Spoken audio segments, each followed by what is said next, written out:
Paz do Senhor, povo de Deus, que a graça do nosso Senhor Jesus esteja sobre cada um de vós. Me chamo Israel Lucas e servimos a Deus como pastor auxiliar na Igreja Evangélica Assembleia de Deus, na cidade de Caxias, no estado do Maranhão. O nosso pastor presidente é o pastor Caetano Jorge Soares. E neste momento, daremos continuidade às ministrações da Escola Bíblica Dominical, a lição bíblica de adultos do último trimestre de 2021. O tema da revista é o apóstolo Paulo. Lições da vida e ministério do apóstolo dos gentios para a Igreja de Cristo. Olha que maravilha. Na semana passada, dando continuidade e início à lição, falamos a respeito da Saulo de Tarso, o perseguidor. E hoje iremos falar sobre a conversão de Saulo de Tarso. É o tema da presente lição para a honra e glória de Deus. Como já recomendamos os queridos professores, leia em classe juntamente com os seus alunos o texto áureo, está lá em Atos capítulo 9, verso 3 e 4, e também a verdade prática, que norteará todo o assunto que será ministrado na presente lição, ok? Vamos ler juntos aqui, verdade prática, diz o seguinte: a verdadeira conversão a Cristo leva em conta o arrependimento, a fé em Jesus e uma completa transformação no pensamento, vontade e ação do homem. Olha que maravilha, né? Faz um resumo de toda a ministração da presente lição. Sem delongas, nós não iremos ler a leitura bíblica em classe.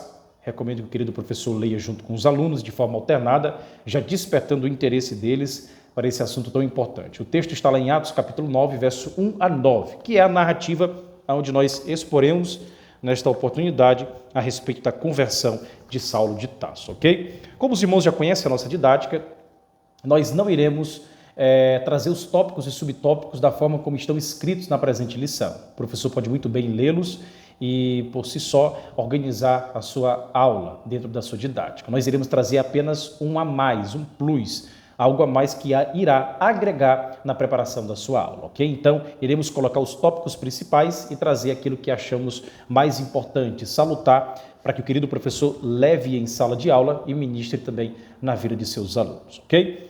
Pois bem, em aspecto de introdução, é interessante, querido professor, deixar claro que a conversão de Saulo é o segundo evento mais importante no livro de Atos após o Pentecostes, ok? Pentecostes é o auge, é a dispensação do Espírito, derramamento, lá no cenáculo, em Atos capítulo 2, conta essa história. E após isso, o segundo evento mais importante é a conversão de Saulo de Tarso, ok? Deixe claro isso. E também que mais da metade do livro de Atos trata a respeito das atividades de Saulo de Tarso, do apóstolo Paulo, do apóstolo dos gentios. Mais da metade. É um homem proeminente, é um homem que se destacou na igreja primitiva, se não o que mais se destacou, o mais importante da igreja primitiva, que rompeu as fronteiras estreitas do judaísmo e pregou o evangelho para onde ia e para onde passava. É sobre a vida deste homem que nós iremos discorrer na presente lição, ok? Fale também para os seus alunos que nenhum homem exerceu tanta influência no cristianismo como o apóstolo Paulo. Lógico, tirando a pessoa de Cristo, o apóstolo Paulo foi o homem que mais exerceu influência no cristianismo.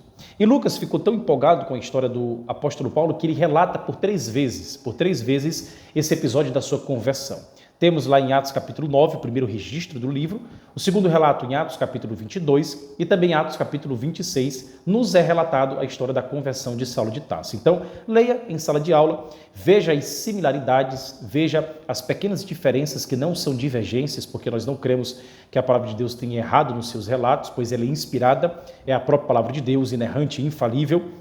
Pois bem, coloque isso e deixe claro em sala de aula, para que o seu aluno compreenda essas passagens, os versículos que tratam a respeito da conversão de Saulo de Tarso. Dando continuidade, o primeiro tópico ele trata a respeito da conversão de Saulo, um ato de graça. Você pode acompanhar aqui no nosso slide. O primeiro tópico trata a respeito da conversão de Saulo e sua experiência sobrenatural. Eu trouxe aqui uma frase de efeito para iniciar, para começar a aula dentro da nossa didática, um resplendor de luz do céu.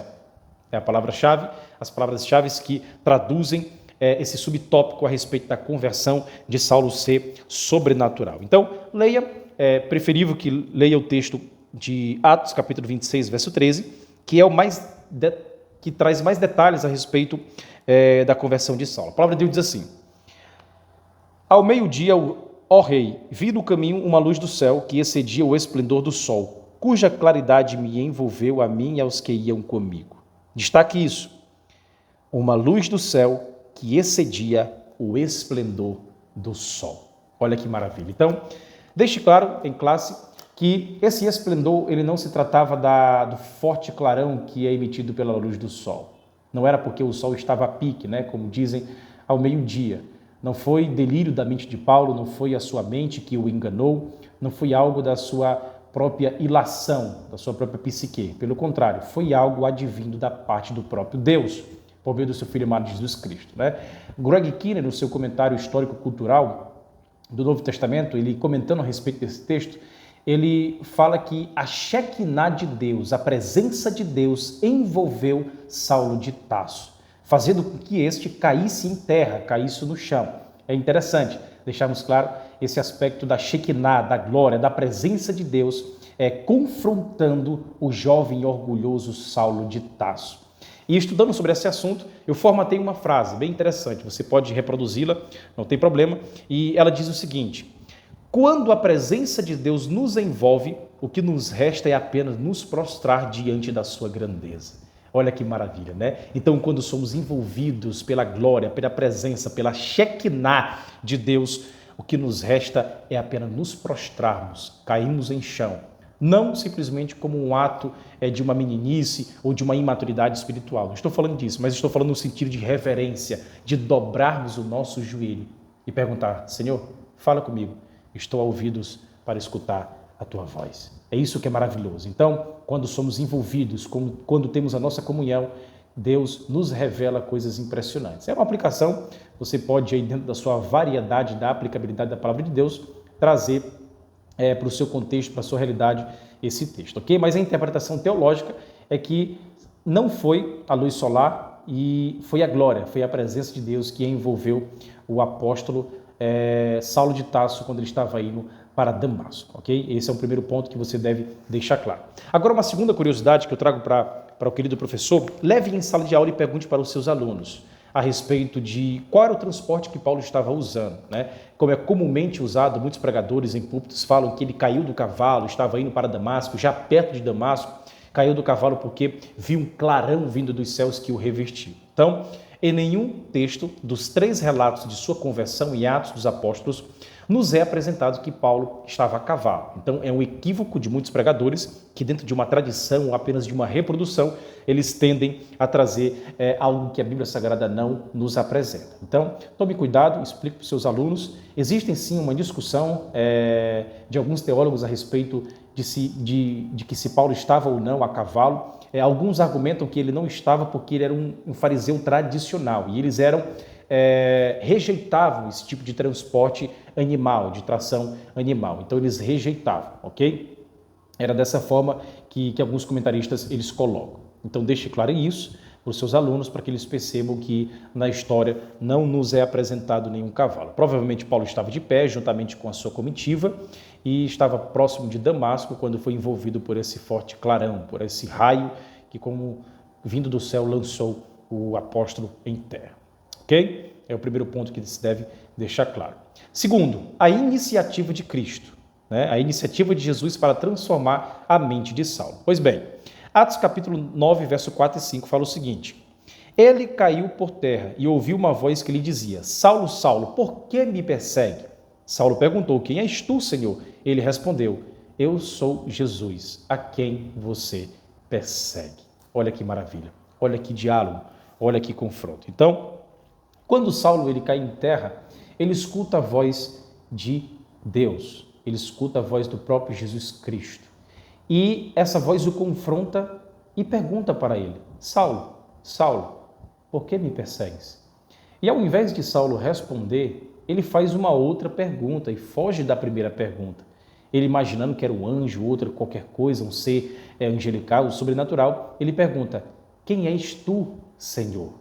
Olha a conotação da palavra do senhorio, né? Ele se colocando como servo, temeroso ali pela sua própria vida, ele se coloca como servo diante daquela situação. Quem és tu, Senhor? É a pergunta que Saulo de Tarso faz a Jesus Cristo. E nesse momento Jesus Cristo fala: eu sou Jesus, a quem você persegue? Olha como isso é maravilhoso, porque Cristo ele se identifica com a igreja. A rigor, Saulo de Tarso estava perseguindo a igreja, os cristãos que estavam dentro daquela nova seita, né, como eles costumavam dizer, o caminho, dentro daquela nova heresia que estava surgindo de acordo com os seus pensamentos errados. Mas não, aqui o Saulo de Tarso ele persegue o próprio Cristo, que é o Senhor da igreja. Então, um noivo se apresentou para confrontar o seu próprio perseguidor. Olha como isso é maravilhoso, olha como fazemos sim parte do corpo de Cristo, como estamos interligados dentro do seu corpo. Então, isso é maravilhoso. Esse encontro surreal, maravilhoso. Saulo perseguindo a igreja quando de repente o seu noivo chega para confrontá-lo. Enquanto Saulo queria matar, perseguir e prender cristãos, Jesus Cristo, ele captura Saulo com a sua soberana graça. Um chamado à conversão, um chamado para o ministério. Foi isso que aconteceu na vida do apóstolo Paulo, né? O pastor Enai Cabral cita o reverendo Hernandes Dias Lopes, quando ele fala que Paulo não se converteu, mas foi convertido. Olha como é interessante essa perspectiva, né? A atitude, ela sempre vem de Deus, sempre, e nunca do ser humano. Nós, por estarmos caídos, destituídos da glória de Deus, não temos em nós uma atitude que faça com que sejamos salvos. Então, a atitude sempre vem de Deus. É Ele, por meio da sua graça, por meio do seu poder, por meio do seu amor, que traz em nós a atitude de uma oportunidade para o recebermos, ok? Eu prefiro usar a palavra receber, porque se torna mais branda aí do que aceitar, né? Quem somos nós para, de uma certa forma, rejeitar aquele que é soberano, aquele que nos criou? Ok? Sim, houve também uma resposta de Paulo em ser de fato servo daquele Senhor. Nós percebemos isso que quando Jesus pergunta para Saulo por que ele persegue, e ele faz uma outra pergunta, e na sequência ele se apresenta como Jesus Cristo, a quem ele persegue, nós percebemos que houve uma iniciativa da parte de Cristo, mas também houve uma responsabilidade com a qual Paulo foi incumbido, com qual Paulo respondeu. Nós observamos no verso 6 de Atos capítulo 9, que Saulo de Tarso, ele obedeceu ao Senhor Jesus Cristo e cumpriu a sua vontade. Então, isso é a prova da sua genuína conversão. Observe aqui o verso 6 do capítulo 9. E ele, tremendo e atônito, disse: Senhor, que queres que faça? E disse-lhe o Senhor: levanta-te e entra na cidade, e lá te será dito o que te convém fazer. Então, Saulo desviou o seu caminho através de uma transformação de sua vida. Ele começou a escutar a voz de Cristo e começou a caminhar em novidade de vida. Então, aquele velho homem já tinha passado, aquele velho homem já tinha terminado. Agora, Paulo era uma nova criatura na presença de Cristo, cumprindo os desígnios daquele por quem morreu por ele na cruz do Calvário. Glória a Deus por isso. Essa é a verdade do Evangelho e essa é a perspectiva da mensagem de Jesus Cristo. Ok?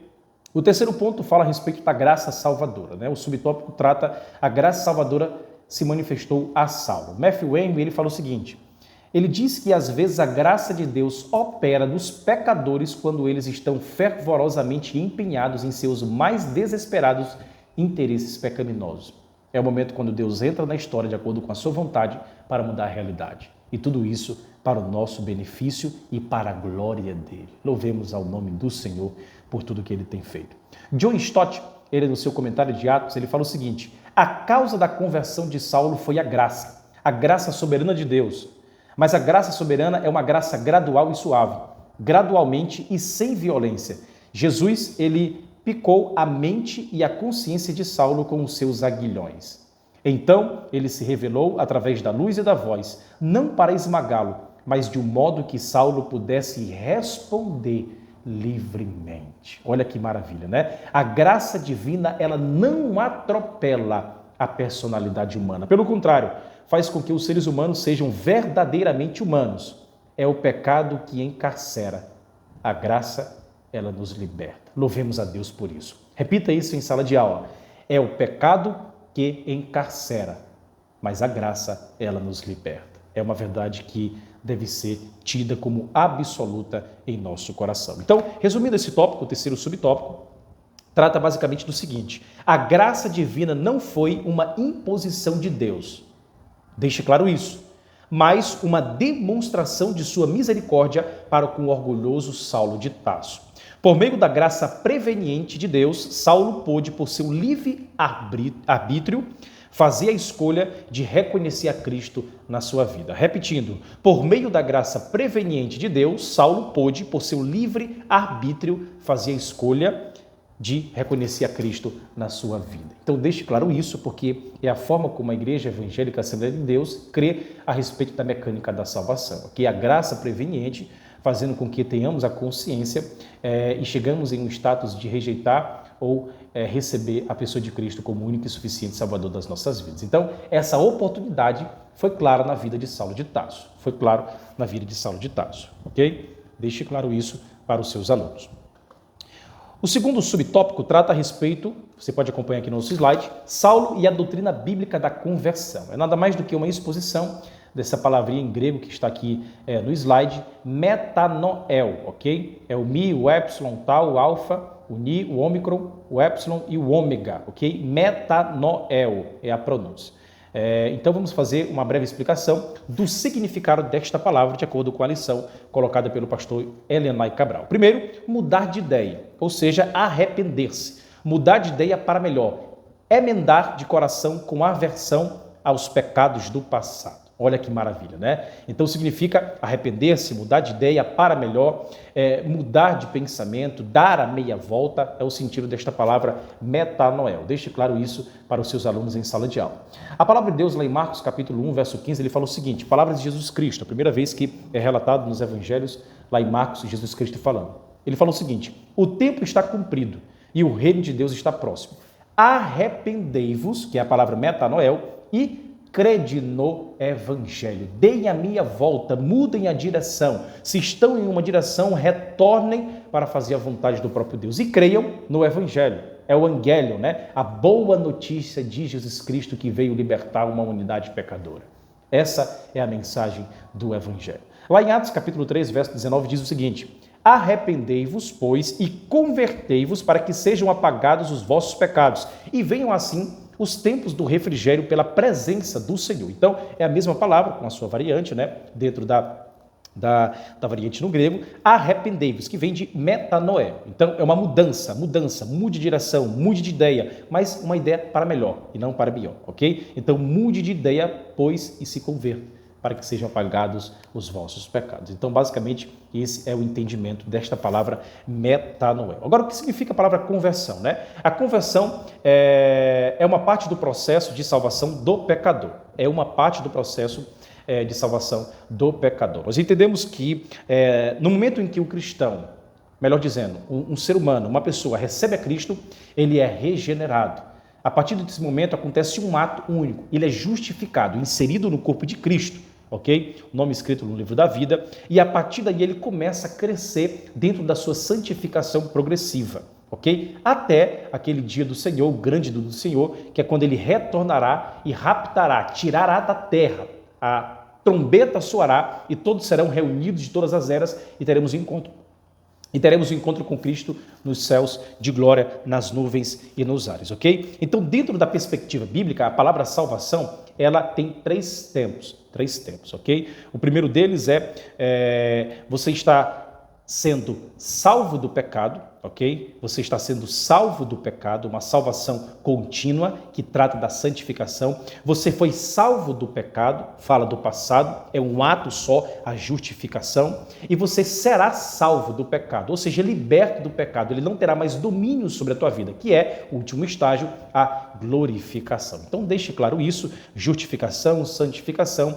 E, por último, glorificação, ok? Um ato, um ponto, primeiro justificação, um ato só, santificação contínuo até a volta de Cristo e, por último, um ato só, que é a glorificação. Uma oportunidade em que, de acordo com Paulo, na sua carta à igreja de Tessalônica, ele fala que aqueles que morreram serão glorificados, ressuscitarão primeiro e os que estiverem vivos serão transformados. Então, o nosso intuito, o nosso desejo, a nossa vontade é Maranata, ora vem, Senhor Jesus. Essa deve ser a palavra do nosso coração, ok?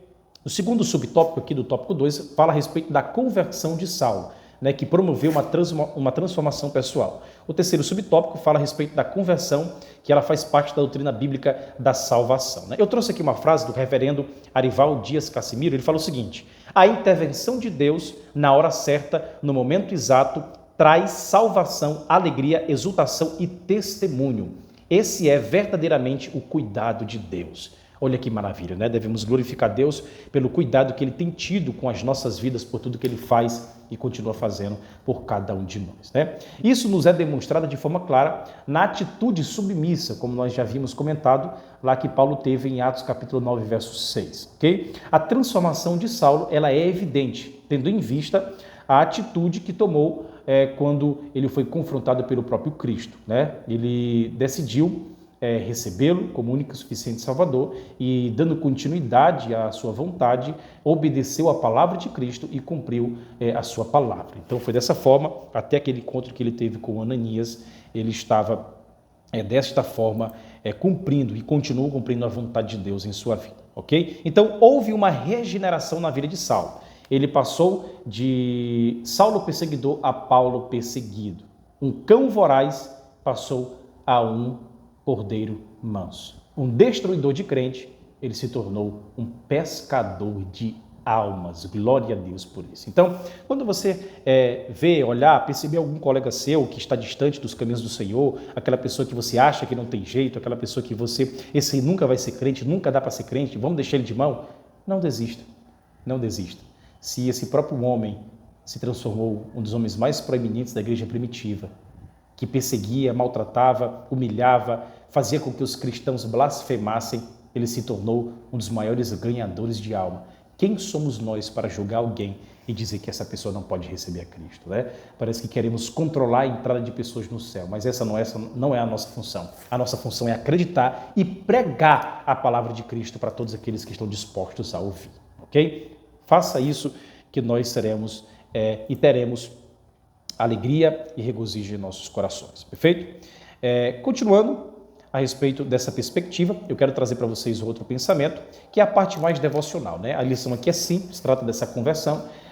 O terceiro tópico fala a respeito das 3 faculdades interiores transformadas na conversão. Primeiro, faculdade intelectual, faculdade das emoções, o segundo, e terceiro, a faculdade da vontade. Então, como é de praxe das lições bíblicas da escola dominical, o último tópico, o terceiro tópico, ele em geral, ele é mais devocional. O querido professor tem uma liberdade aí para aplicar de uma forma mais simples em sala de aula e usar dentro dos textos bíblicos que são nos auxiliado pela revista da Escola Dominical. O pastor Enai Cabral, ele traz vários versículos.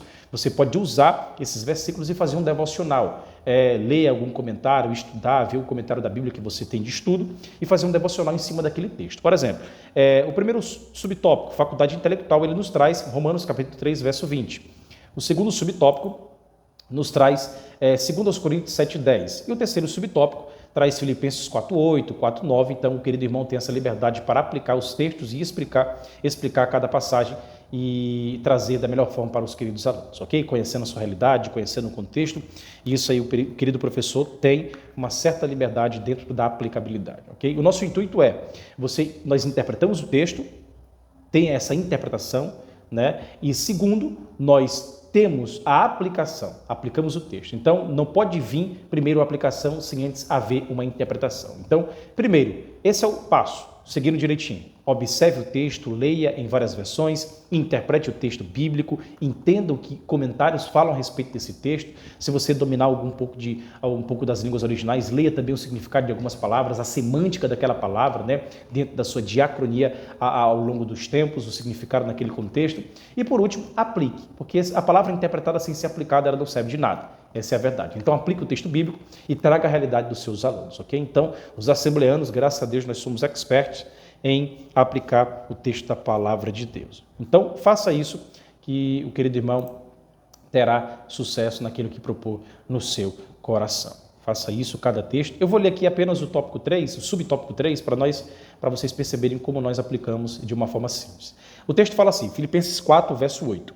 Okay? Ele fala aqui no verso 8. Finalmente, irmãos, tudo que for verdadeiro, tudo que for nobre, tudo que for correto, tudo que for puro, tudo que for amável, tudo que for de boa fama, se houver algo de excelente ou digno de louvor, pensem nessas coisas. O verso 9 ele fala, Tudo que vocês aprenderam, receberam, ouviram e viram em mim, ponham-no em prática e o Deus da paz estará com vocês. É isso que Cristo quer de cada um de nós, que ponhamos em prática a sua palavra, que vivamos as sagradas escrituras, né? Eu posso trazer um exemplo para vocês de um grupo de seminaristas que estavam reunidos discutindo a respeito da melhor versão da Bíblia Sagrada. E um jovem estava mais afastado, escutando eles discutirem, e eles começaram lá a falar e discutir que a melhor versão é a Almeida Revista e Corrigida, porque era mais literal, outros diziam que era a Almeida Corrigida Fiel, outros falavam que era a versão do Rei James, né, King James, de 1611, outros falavam que era a NVI, a NVT, outros falavam que era a nova tradução da linguagem de hoje, que usava uma tradução mais dinâmica, enfim. E eles discutindo lá os vários tipos de versões, até que esse jovem que estava afastado se aproximou e falou: não, a melhor versão é a versão da minha mãe. E todos ficaram calados, assustados, até que um mais ousado disse para ele: mas como assim a da sua mãe? Sua mãe não sabe grego, não sabe hebraico, você está dizendo que ela tem uma versão, que ela traduziu algum texto, que é isso? Você está louco? E ele falou: não, a minha mãe é semi-analfabeta. Eu digo que a melhor versão é a dela porque ela vive a palavra de Deus no seu dia a dia. Olha que maravilha. Então, sejamos a melhor versão da Bíblia Sagrada. Leiamos a palavra de Deus, estudemos ela, não simplesmente para nos tornarmos cabeções teológicos, pessoas com uma boa oratória, com uma boa palavra, com uma boa desenvoltura, sabendo dominar bem as sagradas escrituras nos seus originais. Não, esse não é o nosso intuito. Isso é apenas ferramentas para que venhamos aplicar a palavra de Deus na nossa vida. Quanto mais nós conhecemos a palavra, mais nós nos aprofundamos na nossa comunhão com Deus. Que esse seja o vosso, o meu, o nosso intuito. Deus te abençoe. Até a próxima lição.